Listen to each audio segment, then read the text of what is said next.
Good morning, dear students. Today we are going to study about the first chapter of second year BCom General English text. Chapter name is Money by Mupalla Ranganayagama.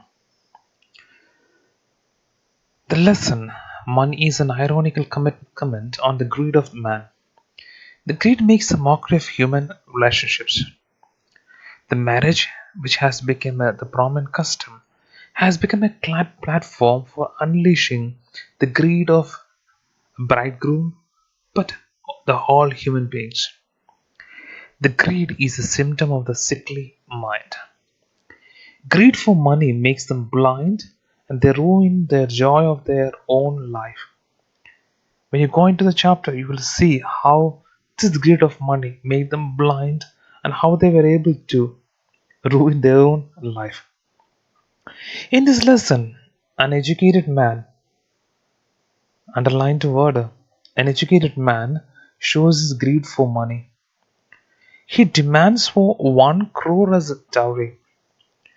But the foolish man is so mad about the money that he demands 10 rupees more as he is accepting cash in place of property. He repeatedly reminds his would be father in law about 10 rupees over and above 1 crore.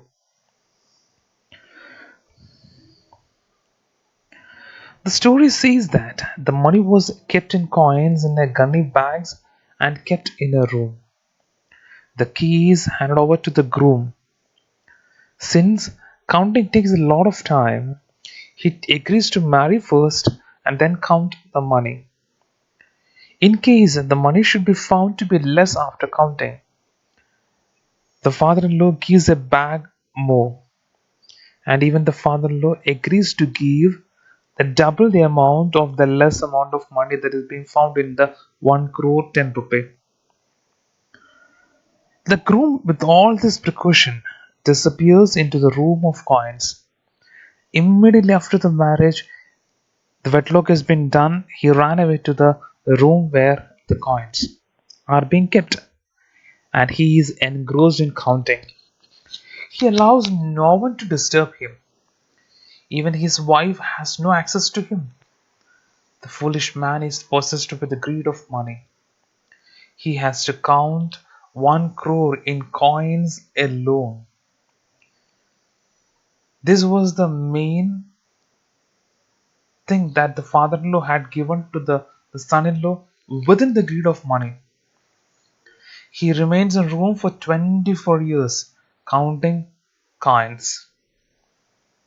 The story goes on to say that he was angry to find the money was short by 40 paise. Then he raised his head to see his wife had come to see him. He hardly could recognize her because it was around 24 years. Then she told him that she was the same lady married to him 24 years back. Now she was not his wife. She had married another man. That man was not a fool like him. Both of them worked, earned money, and lived comfortably. She says that she also had a daughter from her subsequent marriage who was standing beside her.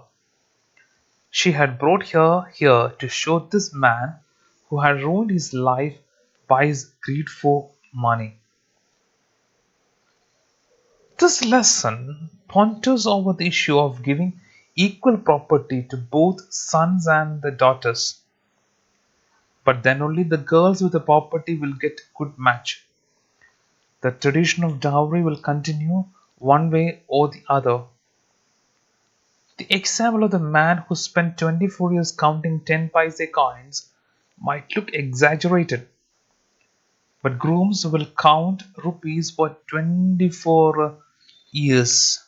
Why this 24 years is being kept? Because this 24 years are being the most important point of time in a person's life.